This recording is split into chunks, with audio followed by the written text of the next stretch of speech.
بسم الله الرحمن الرحيم. ألف لام را، تلك آيات الكتاب المبين. إنا أنزلناه قرآنا عربيا لعلكم تعقلون.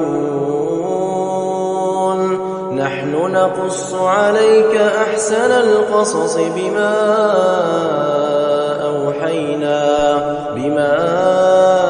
أوحينا إليك هذا القرآن، وإن كنت من قبله لمن الغافلين. إذ قال يوسف لأبيه يا أبت إني رأيت 11 كوكبا والشمس والقمر رأيتهم لي ساجدين. قال يا بني لا تقصص رؤياك على إخوتك فيكيدوا لك كيدا، إن الشيطان للإنسان عدو مبين. وكذلك يجتبيك ربك ويعلمك من تأويل الأحاديث ويتم نعمته عليك وعلى آل يعقوب كما أتمها على أبويك من قبل إبراهيم وإسحاق إن ربك عليم حكيم. لقد كان في يوسف وإخوته آيات للسائلين، إذ قالوا ليوسف وأخوه أحب إلى أبينا منا ونحن عصبة إن أبانا لفي ضلال مبين. اقتلوا يوسف أو اطرحوه أرضا يخل لكم وجه أبيكم وتكونوا من بعده قوما صالحين. قال قائل منهم لا تقتلوا يوسف وألقوه في غيابة الجب يلتقطه بعض السيارة إن كنتم فاعلين. قالوا يا أبانا ما لك لا تأمنا على يوسف وإنا له لناصحون. أرسله معنا غدا يرتع ويلعب وإنا له لحافظون. قال إني ليحزنني أن تذهبوا به وأخاف أن يأكله الذئب وأنتم عنه غافلون. قالوا لئن أكله الذئب ونحن عصبة إنا إذا لخاسرون. فلما ذهبوا به وأجمعوا أن يجعلوه في غيابة الجب وأوحينا إليه لتنبئنهم بأمرهم هذا وهم لا يشعرون. وجاءوا أباهم عشاء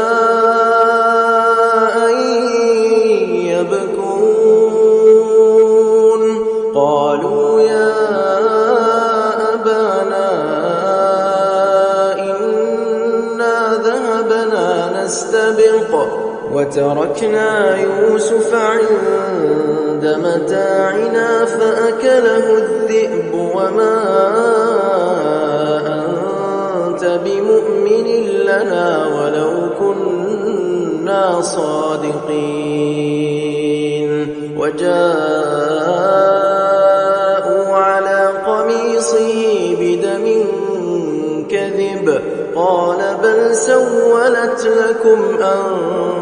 أنفسكم أمرا فصبر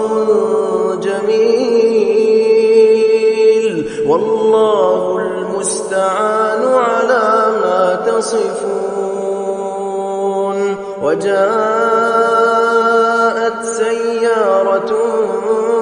فأرسلوا واردهم فأدلى دلوه قال يا بشرى هذا غلام وأسروه بضاعة والله عليم بما يعملون وشروه بثمن بخس دراهم معدودة وكانوا فيه من الزاهدين وقال الذي اشتراه من مصر لامرأته أكرمي مثواه عسى أن ينفعنا أو نتخذه ولدا وكذلك مكنا ليوسف في الأرض ولنعلمه من تأويل الأحاديث والله غالب على أمره ولكن أكثر الناس لا يعلمون ولما بلغ أشده آتيناه حكما وعلما وكذلك نجزي المحسنين وراودته التي هو في بيتها عن نفسه وغلقت الأبواب وقالت هيت لك قال معاذ الله إنه ربي أحسن مثواي إنه لا يفلح الظالمون ولقد همت به وهم بها لولا أن رأى برهان ربه كذلك لنصرف عنه السوء والفحشاء إنه من عبادنا المخلصين واستبق الباب وقدت قميصه من دبر وألف يا سيدها لدى الباب قالت ما جزاء من أراد بأهلك سوءا إلا أن يسجن أو عذاب أليم قال هي راودتني عن نفسي وشهد شاهد من أهلها إن كان قميصه قد من قبل فصدقت وهو من الكاذبين وإن كان قميصه قد من دبر فكذبت وهو من الصادقين فلما رأى قميصه قد من دبر قال إنه من كيدكن إن كيدكن عظيم. يوسف أعرض عن هذا واستغفري لذنبك إنك كنت من الخاطئين. وقال نسوة في المدينة امرأة العزيز تراود فتاها عن نفسه قد شغفها حبا إنا لنراها في ضلال مبين. فلما سمعت بمكرهن أرسلت إليهن وأعتدت لهن متكئا وآتت كل واحدة منهن سكينا وقالت اخرج عليهن. فلما رأينه أكبرنه وقطعن أيديهن وقلن حاش لله ما هذا بشرا إن هذا إلا ملك كريم. قالت فذلكن الذي لمتنني فيه ولقد راودته عن نفسه فاستعصم ولئن لم يفعل ما آمره ليسجنن وليكونا من الصاغرين.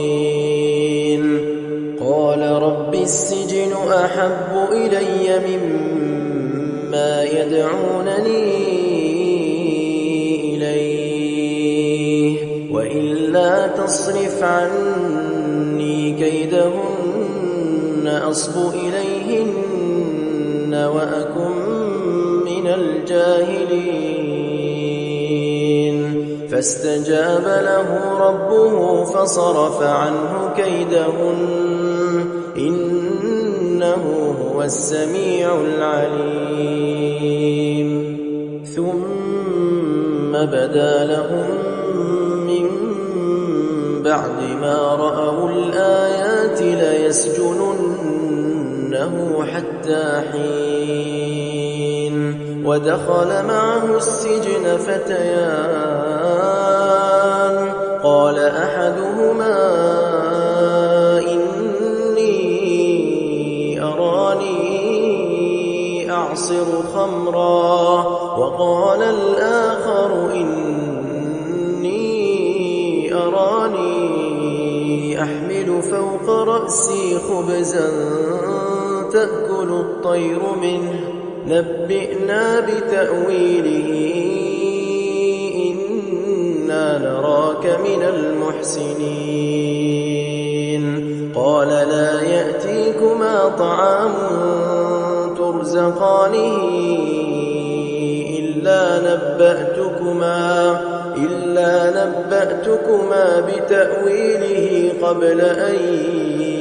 يأتيكما ذلكما مما علمني ربي إني تركت ملة قوم لا يؤمنون بالله وهم بالآخرة هم كافرون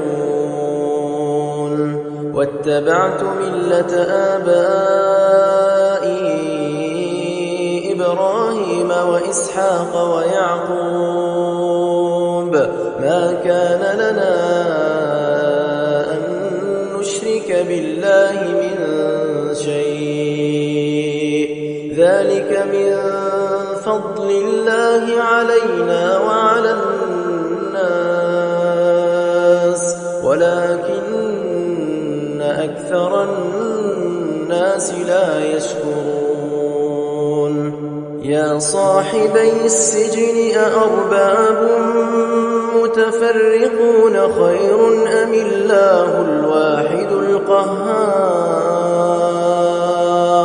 ما تعبدون من دونه إلا أسماء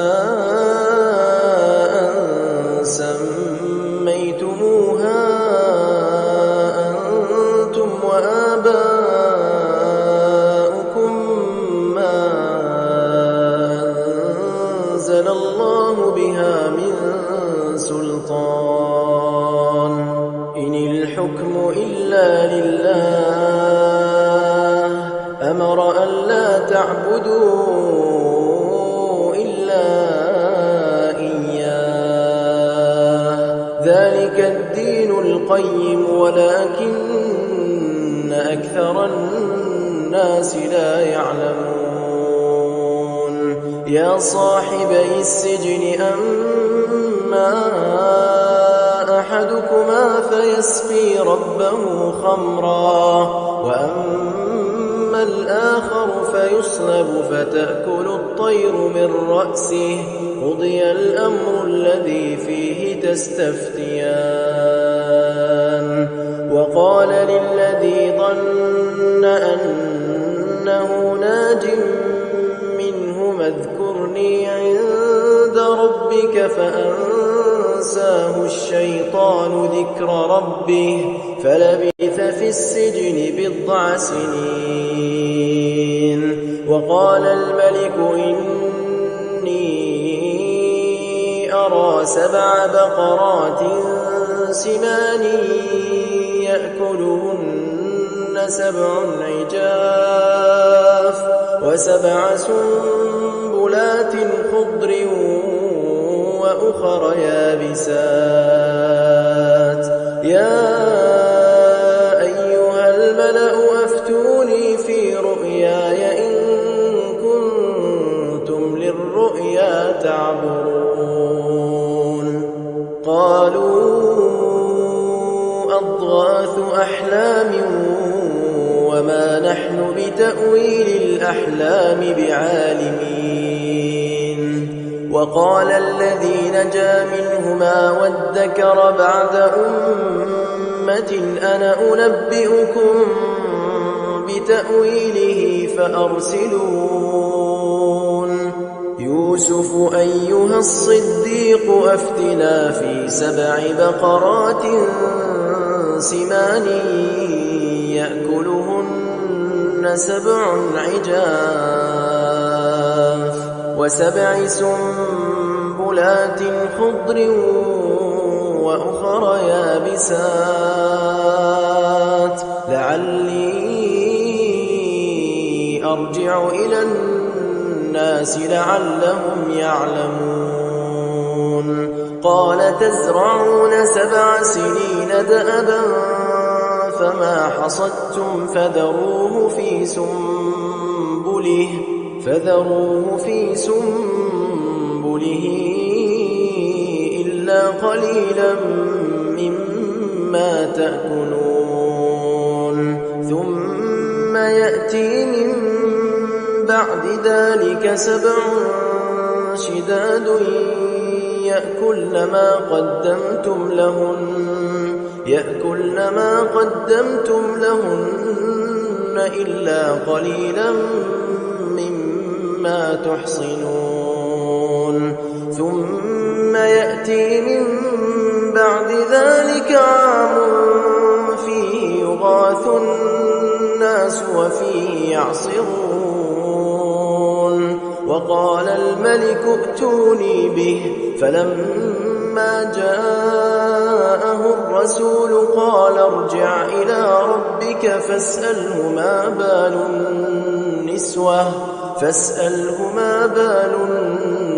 النسوة اللاتي قطعن أيديهن إن ربي بكيدهن عليم قال ما خطبكن إذ راوتن يوسف عن نفسه قلن حاش لله ما علمنا عليه من سوء قالت امرأة العزيز الآن حصحص الحق أنا راودته عن نفسه وإنه لمن الصادقين ذلك ليعلم أني لم أخنه بالغيب وأن الله لا يهدي كيد الخائنين وما أبرئ نفسي إن النفس لأمارة بالسوء إلا ما رحم ربي إن ربي غفور رحيم. وقال الملك ائتوني به أستخلصه لنفسي فلما كلمه قال إنك اليوم لدينا مكين أمين. قال اجعلني على خزائن الأرض إني حفيظ عليم. وكذلك مكنا ليوسف في الأرض يتبوأ منها حيث يشاء نصيب برحمتنا من نشاء ولا نضيع أجر المحسنين. ولأجر الآخرة خير للذين آمنوا وكانوا يتقون. وجاء إخوة يوسف فدخلوا عليه فعرفهم وهم له منكرون. ولما جهزهم بجهازهم قال ائتوني بأخ لكم من أبيكم ألا ترون أني أوفي الكيل وأنا خير المنزلين. فإن لم تأتوني به فلا كيل لكم عندي ولا تقربون. قالوا سنراود عنه أباه وإنا لفاعلون. وقال لفتيانه اجعلوا بضاعتهم في رحالهم لعلهم يعرفونها إذا انقلبوا إلى أهلهم لعلهم يرجعون. فلما رجعوا إلى أبيهم قالوا يا أبانا منع منا الكيل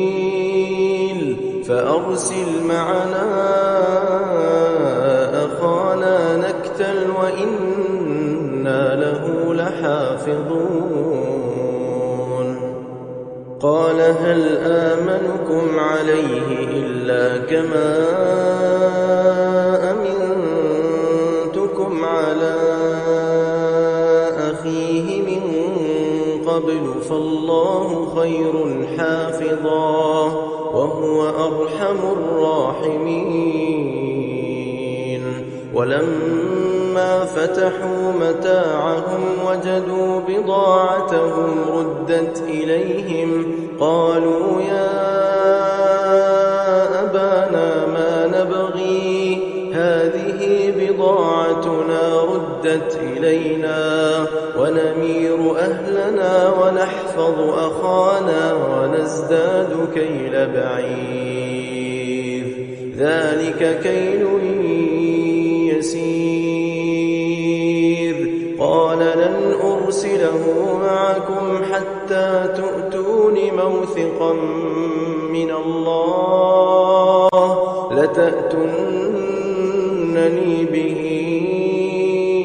إلا أن يحاط بكم. فلما آتوه موثقهم قال الله على ما نقول وكيل.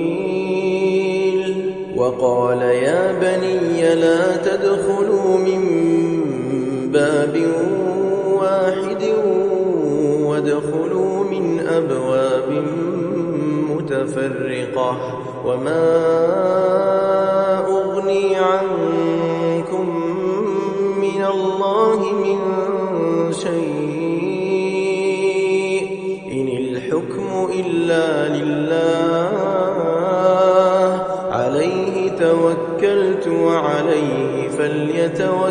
المتوكلون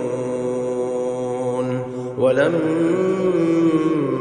دخلوا من حيث أمرهم أبوهم ما كان يغني عنهم من الله من شيء إلا حاجة في نفس يعقوب قضاها وإنه لذو علم لما علمناه ولكن أكثر الناس لا يعلمون ولما دخلوا على يوسف آوى إليه أخاه قال إني أنا أخوك فلا تبتئس بما كانوا يعملون فلما جهزهم بجهازهم جعل السقاية في رحل أخيه ثم أذن مؤذن أيتها العير إنكم لسارقون قالوا وأقبلوا عليهم ماذا تفقدون قالوا نفقد صواع الملك ولمن جاء به حمل بعير وأنا به زعيم قالوا تالله لقد علمتم ما جئنا لنفسد في الأرض وما كنا سارقين قالوا فما جزاؤه إن كنتم كاذبين قالوا جزاؤه من وجد في رحله فهو جزاؤه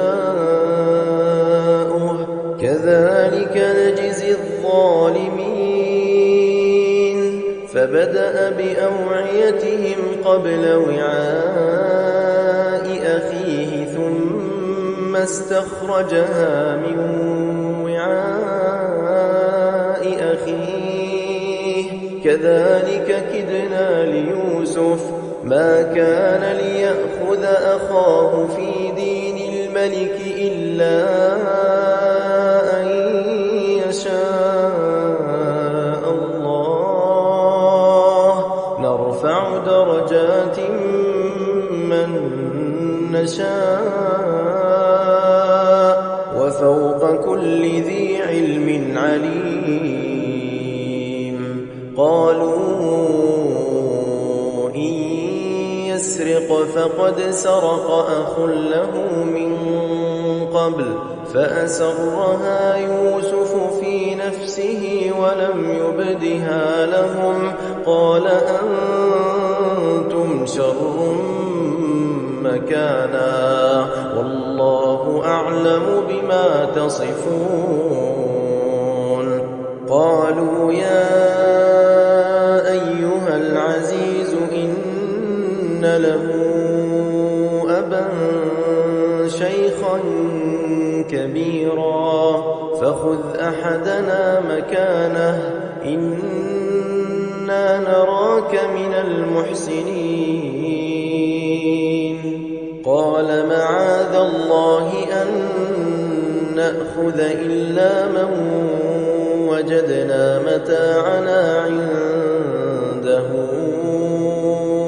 إنا إذا لظالمون فلما استيئسوا منه خلصوا نجيا قال كبيرهم ألم تعلموا أن أباكم قد أخذ عليكم موثقا من الله ومن قبل ما فرطتم في يوسف فلن أبرح الأرض حتى يأذن لي أبي أو يحكم الله لي وهو خير الحاكمين ارجعوا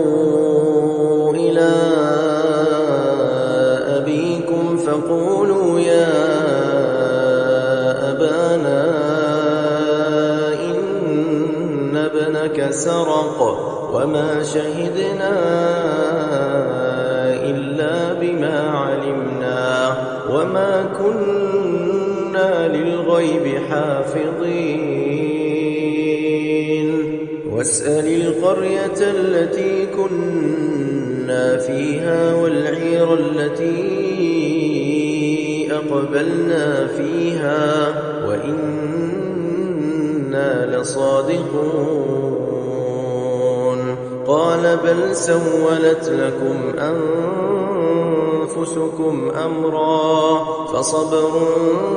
جميل عسى الله أن يأتيني بهم جميعا إنه هو العليم الحكيم وتولى عنهم وقال يا أسفا على يوسف وابيضت عيناه من الحزن فهو كظيم قالوا تالله تفتأ تذكر يوسف حتى تكون حرضا أو تكون من الهالكين قال إنما أشكو بثي وحزني إلى الله وأعلم من الله ما لا تعلمون يا بني يذهبوا فتحسسوا من يوسف وأخيه ولا تيأسوا من روح الله إنه لا ييأس من روح الله إلا القوم الكافرون فلما دخلوا عليه قالوا يا أيها العزيز مسنا وأهلنا الضر وجئنا ببضاعة مزجاة فأوف لنا الكيل وتصدق علينا إن الله يجزي المتصدقين قال هل علمتم ما فعلتم بيوسف وأخيه إذ أنتم جاهلون قالوا أئنك لأنت يوسف قال أنا يوسف وهذا أخي قد من الله علينا إنه من يتق ويصبر فإن الله لا يضيع أجر المحسنين قالوا تالله لقد آثرك الله علينا وإن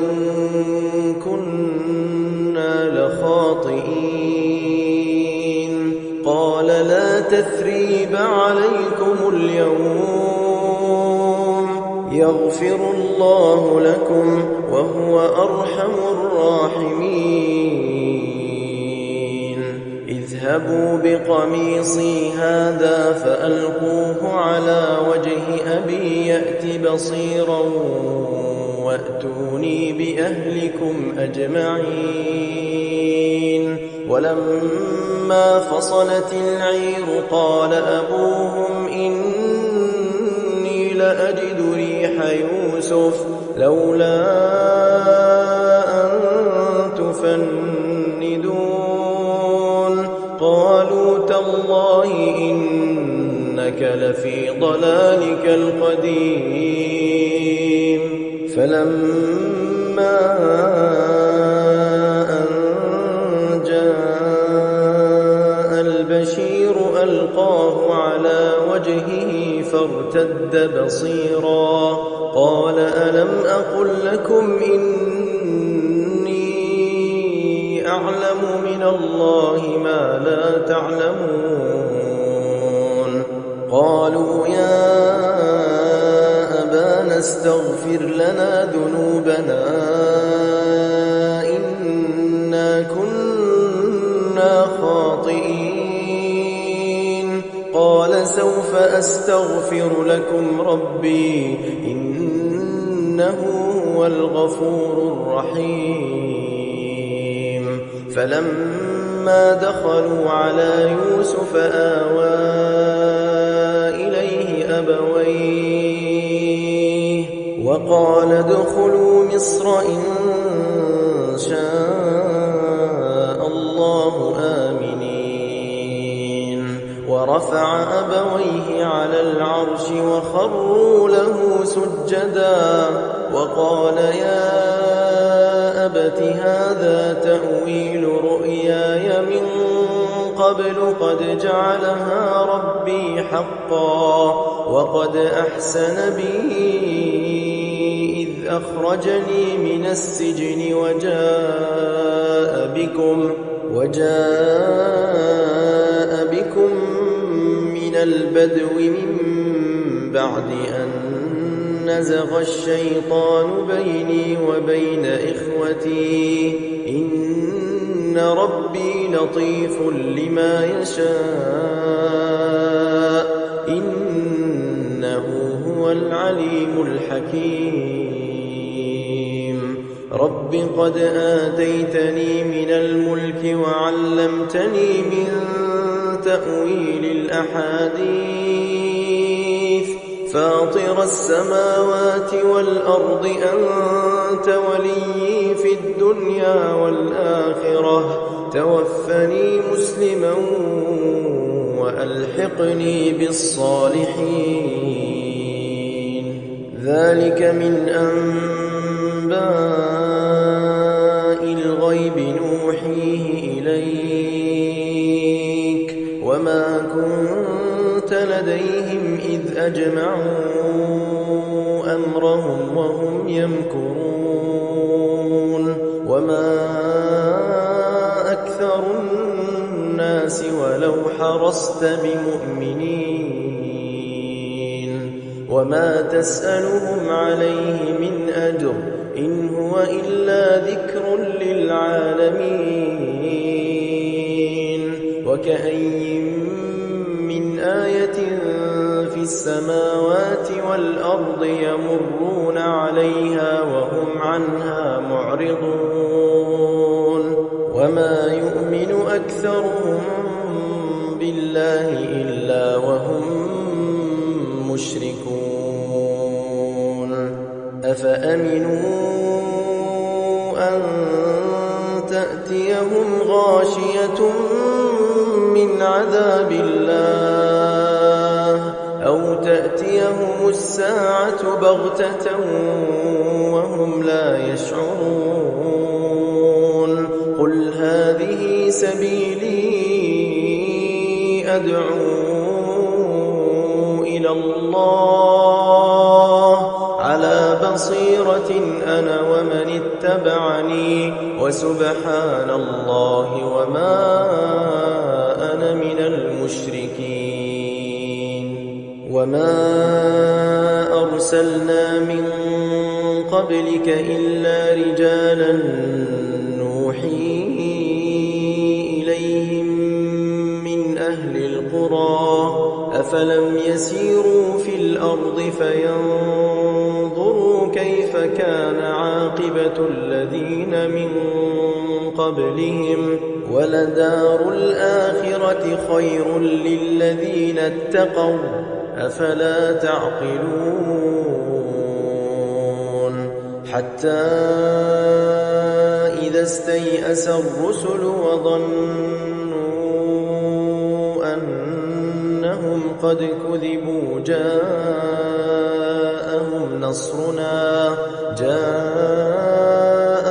نصرنا فنجي من نشاء ولا يرد بأسنا عن القوم المجرمين لقد كان في قصصهم عبرة لأولي الألباب ما كان حديثا يفترى ولكن تصديق الذي بين يديه وتفصيل كل شيء وهدى ورحمة لقوم